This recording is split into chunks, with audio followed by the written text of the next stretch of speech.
Alhamdulillah, lisan kita selalu memuji sang pencipta Allah dengan penuh keyakinan bahwasanya kalimat Alhamdulillah adalah kalimat syukur yang pasti Allah akan tambah nikmat yang kita butuhkan untuk roda kehidupan di muka bumi ini dan juga puncaknya di akhirat dengan kalimat ini. Maka selalu rutin ucapkan kalimat ini.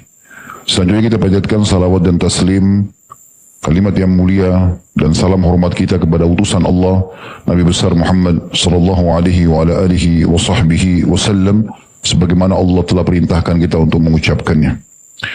Sebelum kita mulai teman-teman sekalian, saya mengajak diri saya dan juga teman-teman sekalian selalu rutin berdoa kepada Allah Subhanahu wa taala untuk keselamatan kita dunia akhirat dan juga agar seluruh amal-amal kita yang sudah kita kerjakan diterima oleh Allah Subhanahu wa taala sehingga tidak sia-sia.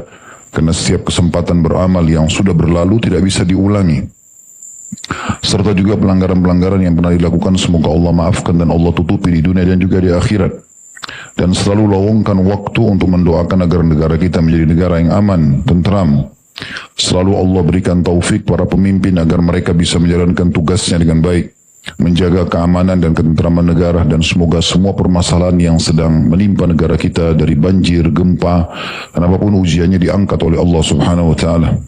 Allahumma amin. Baik teman-teman sekalian, kenapa menganggap ringan nikmat Allah dianggap dosa? Bahkan dosa besar. Dalilnya yang pertama, karena kita butuh dalil untuk menunjukkan kalau itu dosa. Seperti antum sehat, anggap remeh, seakan-akan itu tidak penting. Adanya makanan dan minuman selalu dianggap itu adalah hal yang biasa. Adanya pakaian, kesehatan, pasangan, keturunan, rumah, tempat tinggal, teman-teman, masa waktu hidup, semua itu dianggap biasa. Sehingga selalu saja tidak pernah disyukuri. Bahasa lainnya kufur nikmat. Dalilnya tentang masalah haramnya perbuatan ini, yang pertama surah Ibrahim, surah nomor 14 ayat 7. Ayat yang masyhur, surah Ibrahim ayat 7. Wa idh ta'adzana rabbukum la in syakartum la azidannakum. Kemudian Allah bilang, wa la in kafartum inna azabi lasyadid. Ingatlah ketika Tuhan Muhammad menetapkan, siapapun di antara kalian yang bersyukur, pasti aku tambah. Namun, siapa yang kufur terhadap nikmat, maka sungguhnya azabku sangat pedih. Ada ancaman enggak? Ada ancaman. Bersyukur ditambah, kufur berarti disiksa. Ancaman ini yang membuat memandang ringan dan menganggap remeh nikmat Allah dosa. Kita masih berdalil dulu ya. Kemudian selanjutnya juga dalam surah Al-Hajj, surah nomor 22 ayat 38. Allah Subhanahu wa taala juga mengancam dan tidak menyukai orang yang kufur nikmat. Surah Al-Hajj ayat 38. Yang bunyinya, innallaha yudafi'u 'anil ladzina amanu, innallaha la yuhibbu kulla khawanin kafur. Artinya, sesungguhnya Allah pasti akan membela orang-orang yang beriman. Selama kita berada di atas rel keimanan, menjaga hubungan baik sama kita sama Allah, maka lupakan semua permasalahan. Kenapa sih Allah akan membela kita? Santai aja hadapin. Allah akan datangkan pertolongannya. Itu pasti. Ayat ini berlaku dari awal turun sampai hari kiamat. Dan Allah mengatakan, dan ketahuilah Allah tidak suka dengan para pengkhianat dan orang yang kufur nikmat. Perhatikan di sini ada ancaman juga. Allah membenci mereka. Kemudian juga dalam surah At-Takatsur ayat 8. Minumnya kita hafal. Kita kan paling suka inna a'tayna wal 'asr. Di akhir ayat Allah mengatakan tsumma latus'alunna yauma idzin 'anin na'im. Dan pasti kalian akan ditanya nanti tentang nikmat-nikmat itu. Syekh As-Sa'di dalam tafsir beliau menjelaskan tentang masalah ayat-ayat seperti ini. Beliau mengatakan kurang lebih terjemahannya, nikmat yang kalian peroleh di dunia, apakah benar kalian telah mensyukurinya? Disalurkan untuk melakukan hak Allah dan tidak disalurkan untuk perbuatan maksiat? Tanda tanya. Jika kalian benar-benar bersyukur, maka kalian kelak akan mendapatkan nikmat yang lebih mulia dan lebih baik. Atau kalian tertipu dengan nikmat tersebut, malah kalian tidak mensyukurinya. Bahkan sungguh celaka, kalian malah memanfaatkan nikmat tersebut dalam kemaksiatan. Ini perkataan beliau. Lalu beliau mengangkat firman Allah Subhanahu wa taala yang lain dalam surah Al-Ahqaf ayat 20. Al-Ahqaf ayat 20 bunyinya ويوم يعرض الذين كفروا على النار أذهبتم طيباتكم في حياتكم الدنيا واستمتعتم بها فاليوم تجزون عذاب الهون. Al-ayah artinya, dan ingatlah ketika orang-orang kafir dihadapkan ke neraka, kemudian kepada mereka dikatakan, kamu telah menghabiskan rezekimu yang baik dalam kehidupan duniamu saja. Dan kamu telah bersenang-senang dengannya, maka pada hari ini kamu dibalasi dengan azab yang menghinakan. Maksudnya, Syekh Sa'di mau mengatakan, harusnya termasuk dalam syukur terhadap nikmat sehingga tidak kufur adalah menggunakan nikmat tersebut dalam kebaikan. Di dalam hadis Nabi alaihi salatu wassalam, dalam hadis ini riwayat Tirmidzi nomor 3358 dan Syekh Albani menyatakan sahih, bunyinya inna awwala ma yus'alu anhu yawmal qiyamati ya'ni al-'abda minan na'im an yuqalu lahu alam nusihha laka jismaka wa nurwika minal ma'il barid. Sungguh nikmat yang akan ditanyakan, kata Nabi SAW, sungguh nikmat yang akan ditanyakan atau diantara nikmat yang akan ditanyakan oleh Allah kepada hamba pada hari kiamat kelak adalah, bukankah, kata Allah, kami telah memberikan kesehatan pada badanmu dan telah memberikan padamu air yang menyegarkan untuk mandi, untuk minum. Lalu pertanyaannya, di mana nikmat itu disalurkan? Pada ketaatankah atau pada kemaksiatan? Saya ingin berbagi teman-teman sekalian tips bagaimana supaya kita bisa bersyukur. Kaidah sederhana sebenarnya. Yang pertama, niatkan dalam hati untuk menikmatinya. Poin penting ini. Pernah nggak antum masuk ke mall, kemudian ada orang jual makanan yang sudah dipotong-potong kecil untuk dicicipi? Pernah? Makan berapa banyak? Habis semua satu nampan. Kecil ya. Kadang-kadang cuma pakai tusuk gigi saja. Baik. Kenapa pada saat antum makan itu enak? Bukan gratis. Ada juga gratis nggak enak. Karena antum niat mau menikmati. Beda. Kalau orang niat mau menghilangkan laparnya atau buru-buru makan, nggak ada kenikmatannya. Coba mulai sekarang pakai kaidah pertama, niatkan selalu mau menikmati. Dalam ibadah atau dalam urusan dunia, misalnya dalam sholat, maghrib kita 3 rakaat tadi. Coba niatkan memang mau menikmati setiap gerakan, setiap bacaan. Kan kesempurnaan sholat itu di 3 ya, tepat waktu, tepat gerakan, tepat bacaan. Ya. Dan itu penuh dengan konsentrasi. Caranya gimana? Coba nikmati. Setiap hurufnya kita yakin, yang kita baca Al-Fatihah 10 pahala. Sehingga antum tidak akan menyia-nyiakan. Itu karena niat. Ya. Puasa pada saat kita nikmati, hausnya, laparnya biasa aja. Karena kita menikmati, niat. Ya. Sugestinya itu, kalau niat itu sugesti. Sugesti mau menikmati. Orang yang bersedekah, orang melakukan apa saja, itu urusan akhirat, urusan ibadah sama. Urusan dunia pun sama. Orang kalau makan, orang kalau ngobrol, orang kalau lagi perjalanan, coba niat untuk menikmatinya. Beda. Orang yang buru-buru mau sampai ke tujuan, akhirnya dia balap-balap kendaraannya dengan orang yang menikmati, jalannya beda. Dia jalan lebih, waktunya mundur beberapa waktu supaya dia bisa lebih santai. Pasti beda. Benar nggak? Baik, itu yang pertama. Yang kedua, supaya bisa kita menikmati nikmat itu dan akhirnya kita tidak kufur nikmat. Maksud dalam masalah dosa soalnya. Selain ada kufur nikmatnya. Ya. Yang kedua ini adalah kita jangan tergesa-gesa. Jangan tergesa-gesa. Ya. Coba nikmati. Maksudnya jangan tergesa-gesa, kalau mengunyah makanan, santai saja. Lagi minum, pelan-pelan saja. Mau istirahat, tenang aja. Tak usah bawa semua beban-beban. Ya. Coba dengan tenang dan coba ya, lakukan ini dengan menikmatinya. Banyak orang tidak menikmati soalnya. Kalau tadi kan dia niat, sekarang enggak. Memang dia nikmati juga. Ada orang soalnya dia niat mau menikmati, tapi di tengah jalan tidak menikmati. Ya. Ada orang kadang-kadang subhanallah makan sampai keselak karena buru-buru. Ya. Coba dinikmati waktu itu. Banyak orang dalam kehidupan suami istri misalnya, karena dia tidak nikmati waktu, pada saat duduk berdua, buru-buru, semuanya harus segera selesai. Tidak ada kenikmatan. Coba dia duduk, dia nikmati obrolannya, dia nikmati sentuhannya, dan seterusnya titik-titik, tidak usah saya jelasin. Ya. Nanti yang bujang-bujang ini segera minta nikah. Tapi oke lah. Yang jelas harusnya begitu. Dengan orang yang datang buru-buru, semua buru-buru.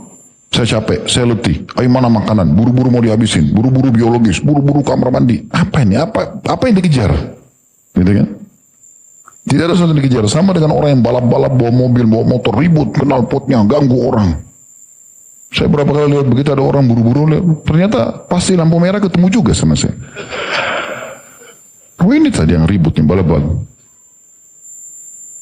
Entah apa, puasan apa nggak tahu. Yang ketiga, jangan berlebihan. Sesuatu yang berlebihan menghilangkan nikmat itu. Terlalu banyak.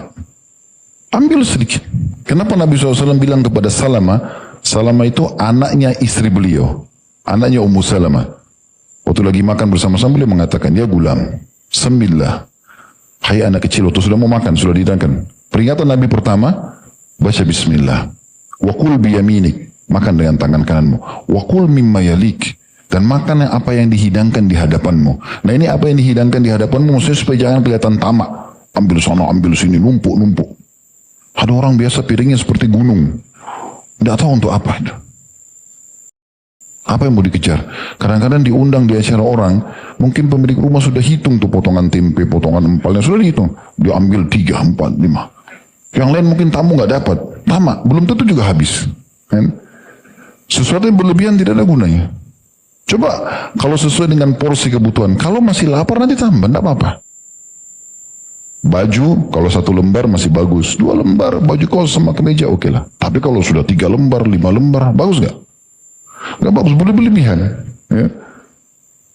Semua yang berlebihan itu tidak bagus kelihatan. Akan keluar dari fitrahnya. Itu kaidah sederhana sebenarnya. Yang terakhir, yang keempat, berbagi. Sering berbagi. Itu untuk makan nikmati. Kenikmatan itu akan ada. Kalau seandainya hanya sekedar menikmati nikmat dan syukur adalah sebuah bagian syariat dan tidak ada istilah kufur nikmat yang sedang kita bahas dosa, tidak ada masalah. Tidak usah kita berikan kaidah-kaidah tadi. Tapi masalahnya kalau ini kita tidak syukuri, akhirnya kita masuk ke masalah kufur dan masuk dalam kategori dosa besar. Ini yang sedang kita bahas nih. Makanya kita berikan kaidah dasarnya. Coba niatkan, coba nikmati, jangan tergesa-gesa, gitu kan? Berbagi sama orang lain, semua itu hal-hal sederhana. Kemudian teman-teman sekalian, yang tidak kalah penting adalah harus kita besarkan nikmat itu. Selalu besarkan nikmat itu. Sekecil apapun, besarkan dia. Contoh misal kita hanya dapat nasi sama sambal sama tempe di makanan. Besarkan nikmat itu. Coba antum baca bismillah. Lihat bagaimana besarnya nikmat ini. Adanya butiran-butiran nasi di situ, adanya potongan tempe. Mungkin di luar sana banyak orang miskin. Lalu ingat kaidah tadi, niat untuk menikmati, kemudian pelan-pelan, tidak tergesa-gesa, ya, jangan berlebihan. Itu enak semua. Ada orang subhanallah cuma makan kerupuk, kita lihat, oh kita jadi pengen makan juga, karena dia sangat menikmati. Jadi harus pada tempatnya semuanya. Begitu juga dengan semua hal, masuk juga dalam masalah kesehatan kita. Coba besarkan nikmat sehat itu. Dengan cara melihat lawannya, orang yang tidak sehat. Ya. Atau kita ingat pada saat kita sakit di masa seperti sekarang, lagi musim hujan, misalnya ada orang flu, demam, saya pun kemarin sempat beberapa pekan sempat batuk. Alhamdulillah Allah sudah sembuhkan, tapi pada saat itu ambil pelajaran, oh enak benar orang yang tidak batuk ya. Enak benar orang yang tidak demam, gitu kan. Dan kalau tidak ada ujian-ujian seperti ini, tentunya kita tidak akan rasakan kenikmatan itu. Coba besarkan nikmat itu, apapun itu. Misal antum diberikan hadiah oleh seseorang, walaupun sederhana. Besarkan nikmat itu, oh jazakallah khair, ya. Makasih.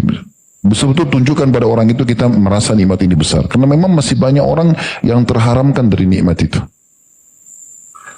Sebenarnya tadi teman-teman sekalian ada beberapa cuplikan saya minta tim untuk tampilkan. Cuman memang belum sempurna bagi saya. Jadi saya pikir tidak usah dulu, tapi Ada hal-hal mungkin yang perlu antum cari nanti, mungkin di YouTube cukup banyak, cuplikan tentang orang yang buta, cuplikan tentang orang yang bisu, cuplikan orang yang tuli, orang yang lumpuh, lahir dalam kondisi lumpuh, orang yang menikah kemudian gagal, atau orang yang punya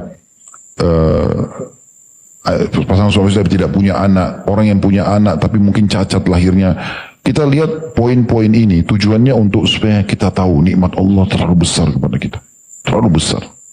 Tidak bisa terhitung gitu. Katakan lebih banyak ya, penyampaian para ulama yang akan kami sampaikan. Seperti misalnya perkataan Abu Darda radhiyallahu anhu. Beliau mengatakan dalam masa ini, as-sihhatu ghinal jasad. Untuk membesarkan sebuah nikmat itu beliau mengatakan, ketahuilah sehat itu adalah bentuk kecukupan pada badan kita atau kekayaan badan itu sendiri. Kita subhanallah dari sekian tahun umur, coba teman-teman introspeksi diri, dari sekian tahun kita hidup, berapa kali kita sakit? Mana lebih banyak? Merasa cobaan atau nikmat? Pasti nikmat. Kita kecilkan misalnya. Mana lebih banyak teman-teman? Antum lapar atau kenyang? Lapar misalnya, kita lagi lapar. Tiba-tiba kita sudah merasa lapar terus ingin makan. Habis makan, yang tadi kita lapar mungkin 10-15 menit, akhirnya kita makan. Habis, hilang laparnya. Lapar yang kita rasakan tadi 15 menit, setengah jam, itu hilang setelah kita makan dan kita bisa kenyang ini sampai 5-6 jam ke depan. Kan begitu. 1 tahun antum tidak sakit, 365 hari. Tahun depan Allah cuma uji seminggu flu. Ada orang Masya Allah mungkin setahun setengah 2 tahun tidak sakit. Jadi nikmat itu banyak sekali. Cuma kadang-kadang orang kecilkan, dia tidak besarkan nikmat itu. Harus kita belajar untuk menikmati dan membesarkan nikmat. Karena salah satu upaya syaitan, kata sebagian ulama, adalah mengecilkan nikmat Allah. Pada saat dia lihat pasangannya, dia kecilkan nikmat itu. Seakan-akan ya sudah ini, istri saya, ini suami saya. Padahal sebenarnya Allah kasih dia makhluk yang akan bersama dia, mendampingi dia, melayani kebutuhannya.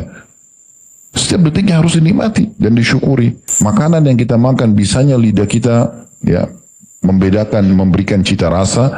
Kemudian setelah itu masuk ke dalam tubuh kita dengan luar biasa. Tubuh kita mengelola, memisah mana vitamin ini, mana vitamin itu, mana kebutuhan darah, mana kebutuhan otot, mana kebutuhan ya urat-urat otak dan seterusnya. Itu nikmat yang luar biasa gitu, yang harusnya selalu disyukuri. Makanya ada statement yang menarik dari Wahab bin Munabbi rahimahullah. Beliau mengatakan, al-afiyatul mulkul khafi.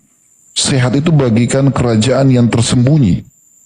Dan juga Ibnu Mas'ud pada saat menjelaskan tadi surah At-Takatsur, "Tsumma latus'aluna yawmaidin 'anil na'im", beliau mengatakan masuk dalam naim al-amnu was-sihha.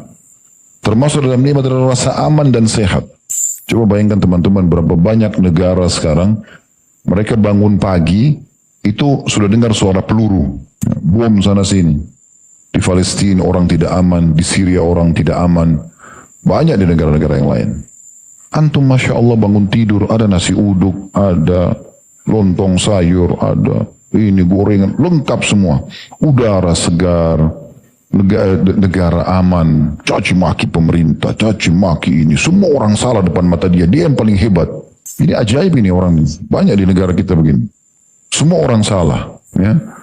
Ini sering saya bahasakan seperti pemain bola. Ya, banyak orang yang jadi pemain bola itu dari kecil sudah sekolah. Sekolahnya dari mungkin umur SD sudah sekolah sepak bola. Begitu penalti salah.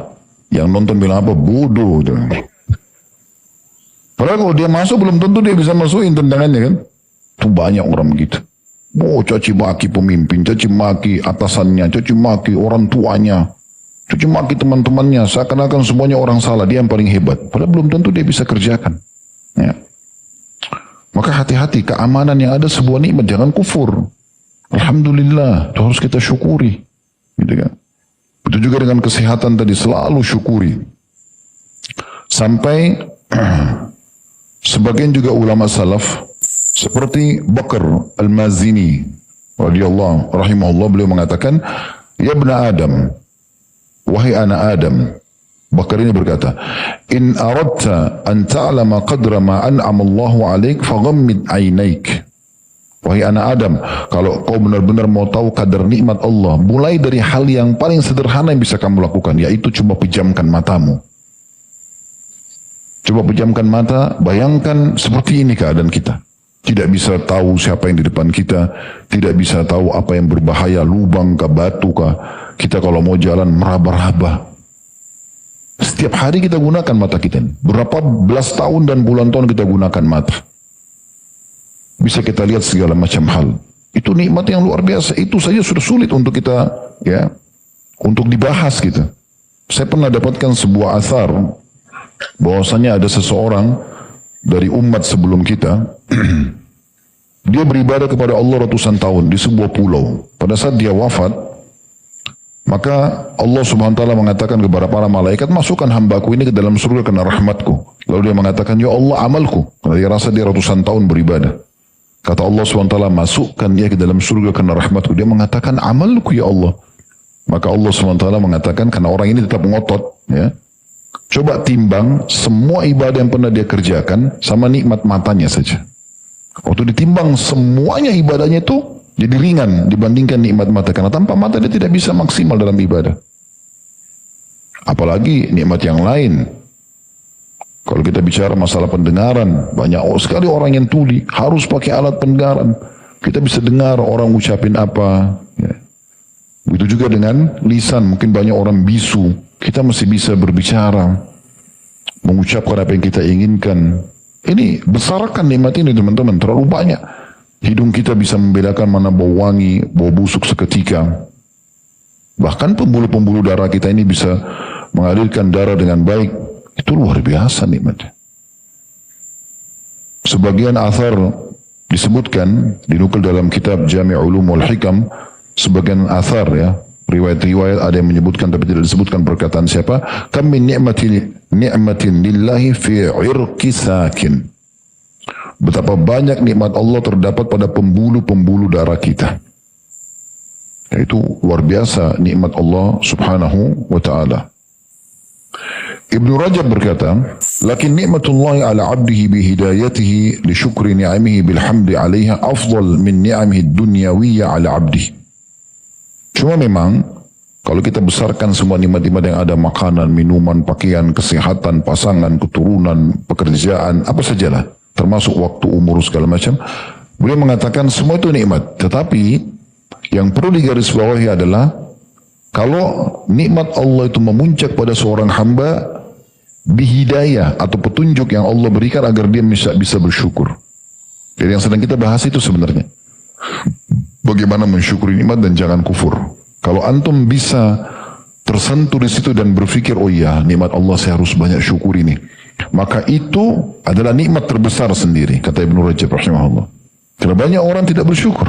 Ada orang mungkin di meja makannya penuh dengan segala jenis makanan, tapi selalu, kok begini? Ini apa? Kok ini lagi? Terulang-ulang dengan bahasa-bahasa yang tidak santun. Padahal Allah Subhanahu wa taala datangkan kepada dia, itu terjadi pada Bani Israel. Waktu Allah manjakan mereka, dikasih man wassalwa. Mereka dikasih kayak semacam jenis burung puyuh. Allah turunkan itu, dikasih makanan oleh Allah SWT. Rezeki. Tapi mereka bilang jenuh.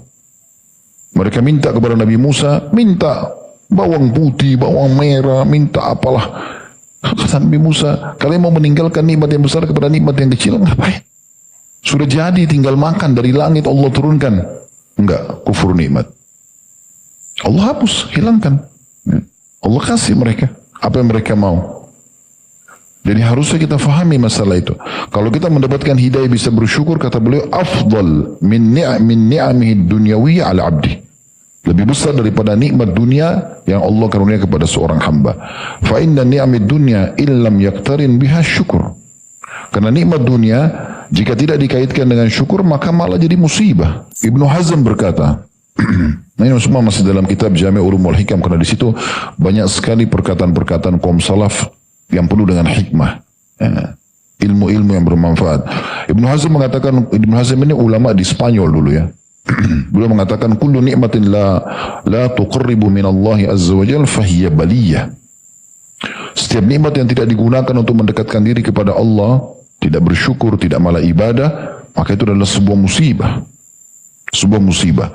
Dan ditambah lagi bahwasanya ya, semua nikmat yang tidak digunakan untuk mendekatkan diri kepada Allah justru akan berumur yang sangat pendek. Nikmat itu Jadi kalau ada orang misalnya matanya terang, telinganya bagus, lisannya, pokoknya tubuhnya sempurna, gagah atau cantik misalnya.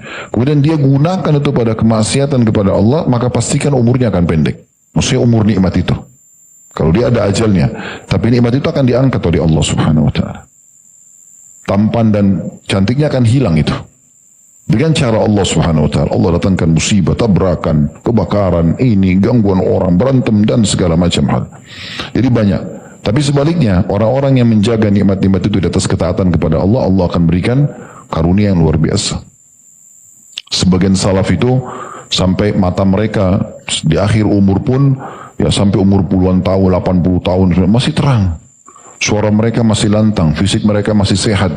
Karena memang mereka selalu gunakan di atas ketaatan. Urwah bin Zubair rahimahullah, beliau pada saat habis diamputasi kakinya, maka beliau pingsan.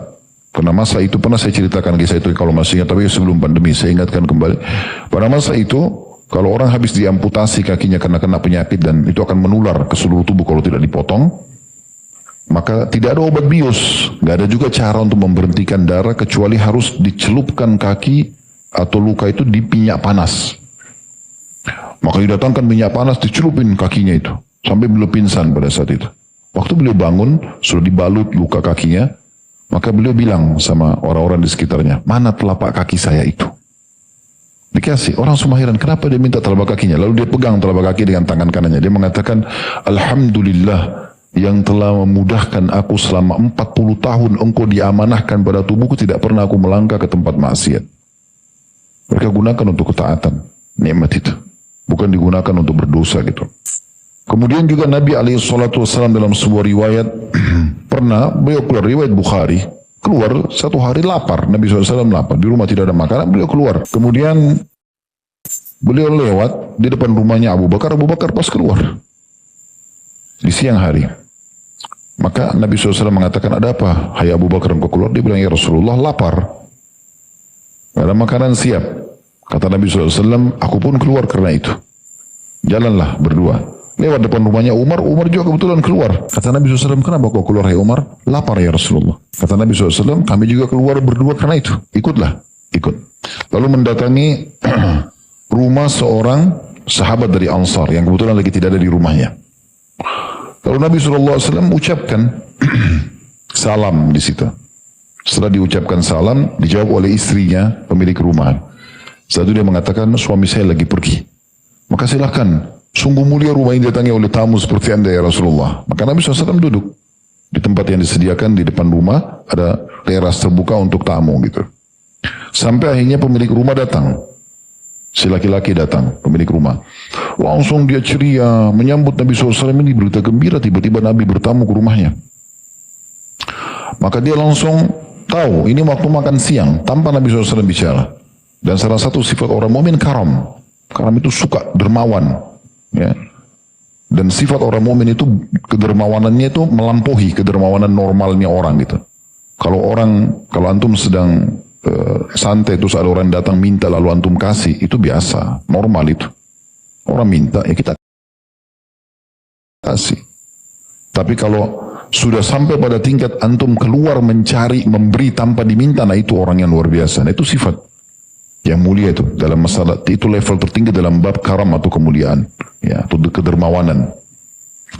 Maka orang ini langsung datang ke pohon kurma yang dia miliki dekat situ, dipotong kurma itu sama tangkai-tangkainya. Nah ini biasa bentuk penghormatan, ya. Karena biasa kalau sama tangkainya, kurma itu bisa bertahan sampai beberapa hari, sampai ya saripati yang ada di situ habis gitu, diserap oleh ini. Jadi dia masih bisa bertahan kalau ada tangkainya. Jadi dia cerita dipotonglah, lalu dia bawa ke hadapan Nabi SAW. Kata Nabi SAW, sudah cukup sebenarnya kau memetik beberapa buah. Dia bilang, tidak ya Rasulullah, ini untuk anda. Maka makanlah Nabi SAW dengan Abu Bakar sama Umar. Kemudian sahabat ini pergi ke belakang rumah, sembelih seekor domba, lalu dimasak, lalu dihidangkanlah di hadapan Nabi SAW dan Umar dan Abu Bakar. Makanlah. Setelah makan dan sampai kenyang gitu, tentu tidak berlebihan tapi kenyang. Maka setelah sudah tidak cukup, tidak mau makan lagi, kata Nabi SAW, demi zat yang jiwaku dalam genggamannya, nikmat-nikmat seperti ini akan ditanya oleh Allah pada hari kiamat. Bagaimana kalian keluar lapar, pulang kenyang? Ya. Bahkan subhanallah ada yang lebih simpel dari itu. Kadang-kadang kita cuma bilang lapar ya. Tiba-tiba Allah ilhamkan di pikiran kita untuk datang ke satu restoran. Beli makanan, makan. Laparnya hilang. Kadang-kadang karena dia tidak besarkan nikmat makan itu dan laparnya hilang, maka jadi kecil. Seakan-akan tidak ada nilainya. Hati-hati. Ini mendekati kufur nikmat. Jadi harus hati-hati. Ibnu Taimiyah rahimahullah menjelaskan lebih panjang lebar tentang masalah syukur ini. Beliau mengatakan wa anna syukra yakunu bil qalbi wal lisani wal jawarih. Dan ketahuilah bersyukur atas nikmat Allah itu harus dilakukan dengan mengakui nikmat itu dalam hati, diucapkan dengan lisan, dan digunakan nikmat itu di anggota tubuh. Jadi hati kita, oh ya ini alhamdulillah nikmat misalnya. Lisan kita juga bersyukur. Lalu apa yang Allah berikan nikmat dari pakaian, dari makanan, dari transportasi, dari segala macam, itu diaplikasikan dengan anggota tubuh. Maksudnya dengan digunakan dalam ketaatan. Makin rajin ibadah. Ya. Rasionalnya sederhana. Kalau teman-teman dikasih bonus di perusahaan, maka harusnya kita lebih semangat bekerja kan? Kan sangat aneh kalau ada orang sering dikasih bonus di perusahaan dan dia tahu kalau dia lembur, dia kerja lebih giat akan dapat bonus, lalu dia malas-malasan. Harusnya dia lebih giat. Nah seperti itu orang kalau sedang diberikan nikmat. Jangan bermalas-malasan. Makanya Nabi SAW berlindung dari masalah sifat ini. Allah subhanahu wa ta'ala memastikan orang yang bersyukur pasti akan ditambah. Diberikan tambahan nikmat. Coba bayangkan teman-teman sekalian. Nikmat yang sedang kita rasakan dengan ucapkan alhamdulillah pasti ditambah. Dan tambahan Allah ini hitung-hitungannya bukan seperti manusia. 1 tambah 1 tidak seperti itu. 1 bisa dibalas dengan 10, bisa 100, bisa 1000. Antum sebagai tanda syukur bersedekah dengan 10.000 rupiah, itu Allah tidak balas dengan 10.000, bukan 1 dibalas 1, bukan. Allah bisa ganti dengan 100 juta, mungkin 1 miliar, banyak. Atau mungkin Allah ganti dengan kesehatan sekian tahun. Nah, seperti itu. Dan Allah pastikan dalam surah Al-Imran ayat 145, وَسَنَجْزِي الشَّاكِرِينَ. Dan pastikan, kami pasti akan membalas orang-orang yang bersyukur. Pasti. Tidak mungkin tidak. Begitu juga teman-teman sekalian, membesarkan nikmat ini yang sedang kita bahas tadi, itu akan mendatangkan banyak sekali syukur. Dan kalau mulai dari hal yang kecil kita syukuri, maka hal yang besar pasti akan lebih kita syukuri. Dalam sebuah hadis Nabi SAW, diriwayatkan oleh Nu'man ibn Bashir radhiyallahu anhuma, Nu'man sahabat, Bashir sahabat. Anak dan ayah dua-duanya sahabat. Kata Nabi SAW, man lam yashkuril qalila, lam yashkuril kathir. Siapa yang tidak coba belajar mensyukuri yang sedikit, maka dia tidak akan syukuri yang banyak. Jadi mulai dari hal yang kecil. Biasanya subhanallah teman-teman sekalian, Allah itu uji kita dengan nikmat kecil. Kalau kita syukuri, kita besarkan nikmat itu, kita selalu memuji Allah karena nikmat itu, pastikan akan lebih besar datang. Tapi kalau baru yang kecil dikasih, sudah sombong ya. Baru dikasih motor baru, udah luar biasa, gak mau nengok sana sini. Helm baru aja sudah cukup sombong, gitu kan. Casing handphone baru sudah luar biasa sombongnya. Kopiah baru, jilbab baru, sudah cukup sombong. Bagaimana Allah mau kasih toko baju? Gak mungkin itu. Ya. Ini syukuri dulu yang kecil, Allah kasih yang besar. Kaidah sederhana kok. Ini hadis Nabi SAW dan ini dihasankan oleh para ulama. Syekh Albani menghasankan dan ini riwayat Imam Ahmad. Dan ini harus betul-betul kita lakukan dengan membesarkan nikmat tersebut dan biasa bersyukur. Ibnu Qayyim menceritakan bahwa ada seorang Arab pernah menemui Amir Mu'minin Ar-Rashid. Orang itu berkata, wahai Amir Mu'minin, semoga Allah senantiasa memberkahi Anda dengan nikmat dan mengokohkan Anda untuk selalu mensyukurinya. Semoga Allah juga memberikan nikmat yang Anda harap-harap dan Anda berprasangka baik kepada Allah dengannya. Dan continue dalam melakukan ketaatan kepada Allah. Semoga Allah juga menampakkan nikmat yang ada pada Anda, namun tidak Anda rasakan. Semoga juga Allah mudahkan Anda mensyukurinya. Ar-Rashid terkagum-kagum, khalifah. Pada saat itu ucapan tersebut, lantas beliau berkata, sungguh bagus pembagian nikmat menurutmu tadi. Dinukil oleh Ibnu Qayyim dalam kitab Al-Fawaidnya beliau. Jadi memang membesarkan nikmat ini penting, gitu kan? Allah subhanahu wa ta'ala, teman-teman sekalian, dan ini harus direnungi baik-baik, selalu memenuhi kebutuhan kita. Kecuali sebagian kecil yang Allah tidak penuhi. Karena Allah lebih tahu sebagai pencipta, kenapa Allah belum kasih atau kenapa Allah tunda kasih. Gitu kan? Contoh misal, Bukankah tiap hari kita lapar? Bukankah tiap hari kita haus? Dan kalau lapar dan haus ini ada dalam hidup kita melebihi waktu yang biasa kita rasakan, itu menyiksa sekali. Ada orang sampai mati kelaparan, ada orang mati kehausan gitu kan. Selalu kita rasakan lapar setiap hari, kita haus setiap hari, kita capek setiap hari, ngantuk setiap hari. Kita butuh pakaian setiap hari, ya. Kita butuh udara yang segar setiap hari. Kita butuh cahaya setiap hari, kita butuh air setiap hari. Banyak sekali. Allah kasih nggak? Kasih. Kadang-kadang ada yang Allah tidak kasih. Misalnya kita minta mau menikah sama fulan, Allah belum kasih. Allah lebih tahu. Mungkin kita nggak cocok sama orang itu, nggak usah ngotot. Yang paling bagus adalah kita mengatakan, ya Allah, misalnya, mudahkanlah jodohku sesuai dengan yang engkau lihat terbaik, misalnya, sesuai dengan engkau yang inginkan. Misal contoh. Itu lebih baik. Ya Allah, berikanlah aku pekerjaan yang menurutmu jauh lebih baik. Saya berapa kali ketemu dengan jemaah yang lagi umroh sama kami. Masya Allah, yang Allah bukakan pintu rezeki, mungkin tidak masuk di akal kita gitu. Bagaimana Allah bukain mereka pintu rezeki. Yang tadinya mereka hidupnya susah, kemudian Allah bukakan pintu rezeki. Rata-rata itu bahasanya, saya dulu Ustaz ini penjual ini, saya penjual ini, ya jual makanan di pinggir jalan. Tapi sekarang orang jadi miliarder. Terus apa yang antum lakukan? Saya coba tanya, apa yang lakukan? Saya rutinkan berdoa Ustaz. Saya minta terus, ya Allah, berikan saya sumber pendapatan yang tidak mengganggu ibadah saya kepadamu, ya Allah. Dan itu Allah kabulkan. Hampir semua rata-rata berbicara seperti itu. Syekh Ziyad Hafidahullah, beliau pernah memberikan saran kepada kami di Tablik Akbar itu di Makassar. Beliau mengatakan, usahakan kalau minta sesuatu sama Allah, walaupun kita bisa detailkan, kita bisa mengatakan, ya Allah sembuhkan penyakit saya yang ini. Tapi kalau kita umumkan mengatakan, ya Allah sembuhkanlah semua gangguan penyakit yang bisa menimpaku atau akan menimpaku, itu jauh lebih baik daripada kita spekkan khusus gitu ya. Misalnya kita sudah mau menikah sama seseorang, ya Allah mudahkan pernikahan saya yang terbaik menurutmu. Itu bisa saja pernikahan itu batal lalu diganti sama orang lain, itu kuasa Allah. Tapi itu bisa terjadi. Ya. Itu jauh lebih baik. Walaupun kita sekali lagi boleh kita menyebutkan apa yang kita inginkan. Dalam surah Ibrahim, Allah Subhanahu wa taala memastikan kalau semua yang kita minta itu mayoritas sudah dikasih. Cuma sebagian kecil yang Allah jadikan sebagai ujian supaya ada pintu sabar, ya, yang kita bisa raih pahala di situ. Surah Ibrahim ayat 34 Allah mengatakan wa ataakum min kulli ma sa'altumuh wa in ta'uddu ni'matallahi la tuhsuha innal insana lazalumun kaffar. Dan dia Allah telah memberimu keperluanmu atau memberimu dalam kurung keperluan dari segala apa yang kamu mohon kepadanya. Dan jika kamu menghitung nikmat Allah, tidaklah kamu dapat sanggup menghitungnya. Sesungguhnya manusia itu sangat lalim dan banyak mengingkari nikmat Allah. Ibnu Abi Hatim meriwayatkan bahwa Al-Fudail bin Iyad rahimahullah, seorang ulama tabi'in masyhur, Fudail bin Iyad, pada yang mengatakan Fudail bin Iyad mengisahkan pada suatu hari Nabi Daud alaihissalam berdoa kepada Allah, ya Allah bagaimana mungkin aku dapat mensyukuri nikmatmu bila ternyata sikap syukur itu juga merupakan kenikmatan darimu. Allah menjawab doa Daud alaihissalam dengan berfirman, sekarang engkau benar-benar telah mensyukuri nikmatmu atau mensyukuri nikmat yang aku berikan, dan yaitu ketika engkau telah menyadari bahwa segala nikmat adalah milikku.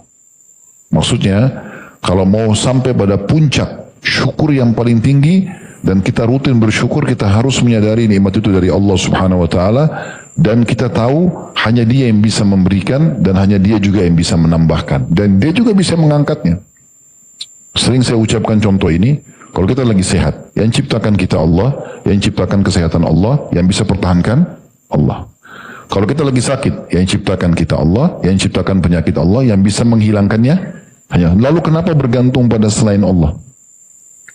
Imam Syafi'i rahimahullah mengatakan segala puji hanya milik Allah yang satu saja dari nikmatnya yang tidak dapat disyukuri kecuali dengan menggunakan nikmat baru darinya.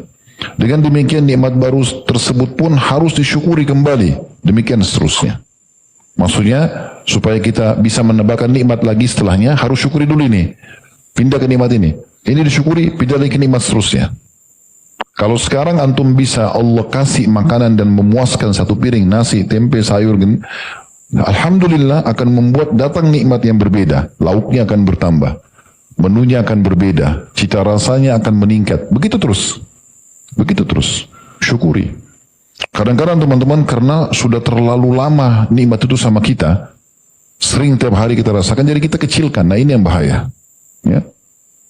Lupa kalau istri ini sudah sekian tahun melayani dia, ini suami sudah sekian tahun membiayai hidupnya, ini anak sudah sekian tahun ya berbakti sama dia, ini orang tua sekian tahun mengurus dia, ini sahabat sudah sekian tahun hadir dalam hidupnya, ini perusahaan sudah sekian tahun membantu dia, menaungi hidupnya, ya dapat pendapatan, kendaraan yang dia pakai sudah berapa kali memenuhi kebutuhan dia. Kamu pakai kendaraan apa? Motor ini, ya motor ini. Padahal motor itu sudah 5 tahun dia pakai. Udah sering silaturahim, sudah sering ke rumah sakit, sudah sering segala macam. Ya, luar biasa gitu ya. Harusnya kita syukuri. Dan sebagai penutup teman-teman sekalian, sesungguhnya puncak yang terbesar setelah nikmat Allah SWT diberikan kepada kita di dunia, di akhirat kita akan masuk ke dalam surga. Dan itu akan diberikan kepada orang-orang yang suka bersyukur. Orang yang bersyukur itu adalah ahli surga. Tidak ada yang lain. Ya. Kapan mereka mensyukuri nikmat-nikmat itu, maka Allah akan balas dengan surga. Disebutkan dalam surah As-Saba sebagai penutup ayat 4, liyajziyal ladzina amanu wa 'amilus solihati ulaika lahum maghfiratun wa rizqun karim. Supaya Allah memberi balasan kepada orang yang beriman dan mengerjakan amal yang saleh. Mereka itu adalah orang-orang yang baginya ampunan dan rezeki yang mulia. Masuk dalam amal saleh adalah mensyukuri nikmat-nikmat yang ada. Mensyukuri nikmat-nikmat yang ada. Ini kurang lebih bahasan tentang masalah mensyukuri nikmat dan jangan kufur kepada nikmat yang sudah Allah Subhanahu wa taala berikan. Walaupun di dalam bahasan kita ini sebenarnya masih ada juga dan menganggap remeh hal-hal yang Allah haramkan. Tapi masuk dalam umumnya bahasan kita tadi, dan insya Allah kita akan singgung sedikit nanti sebelum masuk pertanyaan selepas Isya. Subhanakallahumma bihamdika asyhadu an la ilaha illa anta astaghfiruka wa atubu ilaik. Wassalamualaikum warahmatullahi wabarakatuh. Assalamualaikum warahmatullahi wabarakatuh. Alhamdulillah, wassalatu wassalamu ala rasulillah. Segala puji dan puja kehadirat Allah Subhanahu wa taala, juga salawat dan taslim kepada Nabi besar Muhammad sallallahu alaihi wa ala alihi wa sahbihi wasallam. Melanjutkan bahasan kita tadi, masih ada yang tersisa dari bahasan bab, yaitu tentang masalah istighfaf bi hurumatillah, atau menganggap enteng perkara-perkara yang diharamkan oleh Allah. Ini juga teman-teman sekalian memang sangat relevan dengan bahasan kita masalah memandang ringan nikmat Allah. Bermula dari seringnya orang menganggap remeh sebuah nikmat, maka dia akhirnya bermaksiat. Maksiatnya baik itu kufur nikmat atau bahkan dia terjerumus dalam dosa. Sementara yang perlu kita garis bawahi adalah sumber semua permasalahan, bala, musibah, cobaan yang datang adalah dosa. Sebagaimana Ali bin Abi Thalib mengatakan radhiyallahu anhu dalam kitab Al-Jawabul Kafi di halaman 87, "Ma nuzzila bala'un illa bi dzambin wa la rufi'a bala'un illa bi taubah." Tidaklah musibah turun melainkan karena dosa. Oleh karena itu, fahamilah bahwasanya tidaklah bisa juga musibah tersebut hilang melainkan dengan taubat. Jadi ini sangat relevan. Ada satu judul ditulis oleh Syekh Muhammad rahimahullah. Beliau mengatakan adalah dosa besar ini menganggap remeh nikmat dan juga menganggap remeh dosa-dosa. Nah ternyata nikmat itu juga bisa hilang dengan adanya penganggap remehan terhadap dosa. Jadi dosa-dosa ini bisa menghilangkan nikmat-nikmat tersebut. Dan apa yang dikatakan Ali radhiyallahu anhu sebenarnya tafsir daripada firman Allah SWT dalam surah Asy-Syu'ara ayat 30 yang berbunyi, "Wa ma asabakum min musibatin fa bima kasabat aydikum." Kenapa saja musibah yang menimpa kalian maka disebabkan perbuatan tangan kalian, dan Allah memaafkan yang banyak. Maksudnya adalah dosa-dosa yang kalian lakukan. Ibnu Qayyim rahimahullah dalam kitab Al-Jawabul Kafi masih di halaman sama 87 mengatakan, dan diantara akibat dari berbuat dosa adalah menghilangkan nikmat, dan akibat dosa adalah mendatangkan bencana. Jadi nikmat akan hilang dengan orang buat dosa, dan bencana juga akan datang. Ini perlu kita ingatkan teman-teman sekalian, dan jangan ada peringatan seperti ini lalu dikatakan, oh berarti orang lagi bersedih karena ada gempa, ada banjir, lalu kemudian masa dikatakan karena dosa. Ya begitu teori syar'inya. Dalam surah Hud, Allah Subhanahu wa taala menyebutkan masalah itu di ayat 117-nya. Wa ma kana rabbuka liyuhlikal qura bidzulmin wa ahluha muslihun. Dan Tuhanmu hai Muhammad tidak akan pernah membinasakan satu negeri sementara penduduknya berbuat kebaikan, maksudnya ketaatan. Tidak mungkin gempa, longsor, banjir datang, ini nggak mungkin.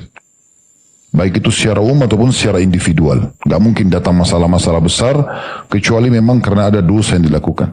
Ibnu Rajab berkata, Al-Hambali rahimahullah, tidaklah disandarkan satu kejelekan dalam satu komunitas individu atau rame-rame, melainkan pada dosa. Karena dosa adalah sumber semua musibah. Dan kita harus mengetahui teman-teman sekalian makna firman Allah SWT dalam surah Al-Anfal ayat 53. ذَلِكَ بِأَنَّ اللَّهَ لَمْ يَكُ مُغَيِّرًا نِعْمَةً أَنْعَمَهَا عَلَى قَوْمٍ حَتَّى يُغَيِّرُوا مَا بِأَنفُسِهِمْ وَأَنَّ اللَّهَ سَمِيعٌ عَلِيمٌ. Surah Al-Anfal ayat 53. Artinya siksaan, cobaan, musibah datang itu karena sungguhnya Allah sekali-kali tidak akan mengubah suatu nikmat yang telah Allah anugerahkan kepada seseorang. Sehat jadi sakit misalnya, ya. Kaya jadi miskin. Allah tidak akan mengubah nikmat itu yang telah Allah anugerahkan kepada hambanya atau satu kaum hingga kaum itu sendiri yang mengubah apa yang ada pada diri mereka. Mereka yang kufur nikmat, mereka yang buat dosa, maka nikmat itu diangkat.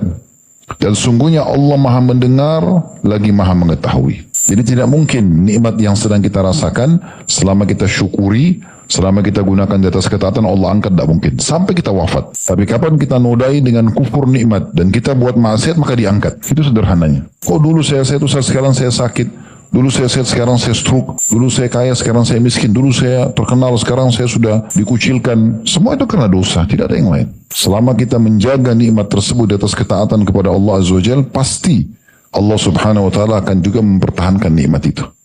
Tidak mungkin tidak. Jadi ini poin yang harus betul-betul kita renungi sama-sama teman-teman sekalian. Tentu bahasan ini kalau kita ingin bagi menjadi dua bahasan, maka itu juga bisa, ya, karena memang bahasan dua judul ini memang bisa terpisah, tapi karena memang dia sangat relevan maka disatukanlah oleh Syekh Muhammad rahimahullah. Begitu juga dalam surah ini sebagai penutup, ya, dalam surah Al-Qasas surah nomor 28 ayat 59 Allah pastikan Allah tidak mungkin menghilangkan satu nikmat apapun itu sampai orang itu kufur nikmat atau dia buat dosa, baru Allah angkat. Itu pun Allah Subhanahu wa Ta'ala dengan kemahamurahannya tidak pernah main langsung angkat begitu saja, tidak. Diberikan bertahap diangkatnya. Tapi dia terus lalai, dia terus biarkan, ya sudah akhirnya sampai hilang dari dia. Perhatikan Allah mengatakan dalam surah Al-Qasas ayat 59. Ini penutupan bahasan kita akan bahas pertanyaan selain insyaAllah. وَمَا كَانَ رَبُّكَ مُهْلِكَ الْقُرَى حَتَّى يَبْعَثَ فِي أُمِّهَا رَسُولًا يَتْلُو عَلَيْهِمْ آيَاتِنَا وَمَا كُنَّا مُهْلِكِ الْقُرَى إِلَّا وَأَهْلُهَا ظَالِمُونَ. Ini firman Allah SWT. Dan tidaklah Tuhanmu, hai Muhammad, membinasakan kota-kota sebelum dia mengutus di ibu kota itu seorang Rasul yang membacakan ayat-ayat kami kepada mereka. Kalau di masa Nabi-Nabi masih hidup, Nabi yang mengingatkan. Tapi setelah Nabi mati, siapa yang mengingatkan? Al-ulama'u warasatul anbiya. Ulama pewaris para Nabi. Selama di kota itu, di desa itu, di negeri itu sudah datang seorang alim, seorang dai mengingatkan, ini nggak boleh, ini nggak boleh, ini nggak boleh, maka sudah tegak hujjah pada mereka. Kapan mereka tetap melakukan, maka musibah akan datang. Kalau Rasul masih hidup, maka Rasul. Perhatikan ini firman Allah, sudah 1400 tahun yang lalu turun dan akan terus ditilawakan sampai menjelang hari kiamat. Dan tidaklah Tuhan Muhammad membinasakan kota-kota, desa-desa, negeri-negeri sebelum dia mengutus. D-nya besar kata ganti Allah. Di ibu kota itu seorang Rasul yang membacakan ayat-ayat kami kepada mereka. Dan ingat kata Allah, tidak akan pernah pula kami membinasakan kota-kota kecuali penduduknya dalam keadaan melakukan kezaliman. Makna kezaliman kemaksiatan. Sederhananya.